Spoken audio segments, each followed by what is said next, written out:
میں تو حیرت میں ڈوب جاتا ہوں جب خواتین ہاتھوں میں پلے کارڈ اٹھائے میرا جسم میری مرضی کا نعرہ لیے میدان عمل میں کود پڑتی ہیں، اور پھر اس سے بڑے دکھ کی بات یہ ہے کہ ہمارا میڈیا ان کے پیچھے کسی نہ کسی انداز سے کھڑا ہو جاتا ہے اور ایک ماحول پیدا کیا جاتا ہے کہ اس کی زیادہ سے زیادہ تشہیر ہو۔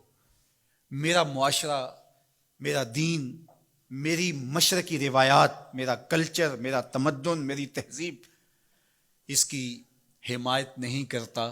میرا دین تو مجھے اس بات کا سبق دیتا ہے، میری بہن کو، میری بیٹی کو، میری ماں کو، میری بیوی کو میرا دین یہ سبق دیتا ہے کہ وَلَا تَضْرِبْنَ بِأَرْجُلِهِنَّ لِيُعْلَمَ مَا يُخْفِينَ مِنْ زِينَتِهِنَّ، کہ وہ اتنے زور سے قدم بھی نہ رکھیں کہ ان کے پاؤں میں پڑے ہوئے پازیب کی چھنکار غیر مرد کے کانوں تک پہنچے۔ جو اسلام اپنی شہزادیوں کے پاؤں میں پڑے ہوئے پازیب کی جھنکار بھی غیر مرد تک جانے سے روکتا ہے، تو کیسے گوارا کیا جا سکے کہ ٹھمکے لگا کے عورتیں ہاتھوں میں پلے کارڈ اٹھائے بلند آواز سے نعرے لگا رہی ہوں اور جو ہے وہ دھمک دھمک کر کے جو ہے وہ اپنے حقوق مانگ رہی ہو۔ تم حقوق کس سے مانگتے ہو؟ محمد عربی نے تمہیں 14 صدیاں قبل حقوق دیے،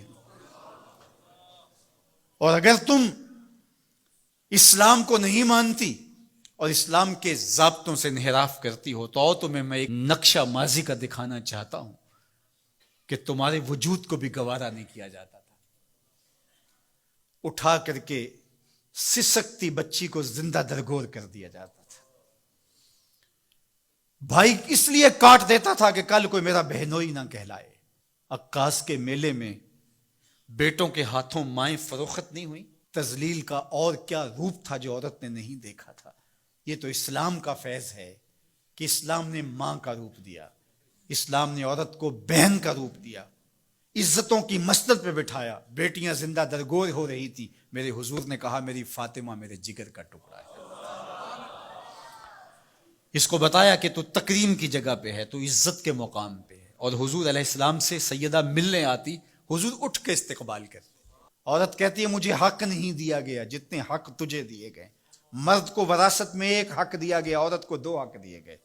وہ باپ کی وراثت میں بھی حق لیتی ہے، شوہر کی وراثت میں بھی حق لیتی ہے، اس کو 2 حق دیے گئے۔ تو یہ تو عزت اسلام کی دی ہوئی ہے، یہ تو وقار اسلام کا دیا ہوا ہے۔ اسلام نے تجھے تکریم کی مسند پہ بٹھایا ہے، اسلام تمہیں عزت کے مقام پہ بٹھایا ہے، تو آوارہ ہو گئی؟ تو ہاتھ میں پلے کارڈ اٹھائے بازاروں میں گھومنے لگی، آوارگی کو اپنا حق سمجھنے لگی؟ یہ تو نقص تھا، یہ تو جاہلیت کے زمانے کی عورتوں کا مزاج تھا۔ تجھے تو یہ کہا گیا فَلَا تَخْضَعْنَ بِالْقَوْلِ فَيَطْمَعَ الَّذِي فِي قَلْبِهِ مَرَضٌ، کہا کہ جب دروازے پہ دستک ہو یا تو فون اٹھا لے، مجبوری ہو کسی غیر مرد سے تجھے بات کرنا، تو تجھے میرا دین کہتا ہے اپنی آواز میں لوچ نہ پیدا ہونے دینا، آواز کو تھوڑا سا کرخت کر دینا، دل کا کوئی روگی تیری آواز کی نرمی سے کوئی اور معنی نہ نکال لے۔ تو اتنی پاک اور پردے دار ہے کہ تیرے بارے میں خیال بھی پاک رہنے چاہیے۔ تجھے دیکھ کے مرد کو ادب سے نظریں جھکانے کا حکم دیا گیا ہے۔ نگاہیں نیچی کر لو، محمد کی شہزادی آ رہی ہے۔ نگاہیں نیچی کر لو، فاطمہ کی بیٹی آ رہی ہے۔ نگاہیں نیچی کر لو، عائشہ کی بیٹی آ رہی ہے۔ تو عزت کے مقام پہ بٹھائی گئی، تو کس نے تجھے آوارہ کر دیا؟ کس نے تجھے بدچلن کر دیا؟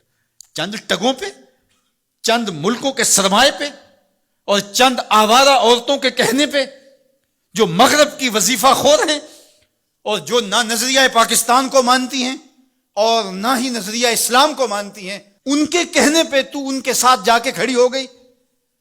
پلٹا واپس، تیری راہیں تیرا دین دیکھ رہا ہے۔ یہ 4 دن کی زندگی ہے، یہ بکھر کے ٹوٹ جانے والی سانسیں ہیں۔ آجا، تیرا دین انتظار کر رہا ہے، تیری نسلیں تیرا انتظار کر رہی ہیں۔ بطول باش و پنہا شو ازیں اثر کہ در آغوش شبیر بگیری۔ اقبال نے کہا بہن بطول بن جا اور زمانے کی نگاہوں سے پوشیدہ ہو جا، پھر تیری آغوش میں بھی حسین کے جانشین پیدا ہوں گے۔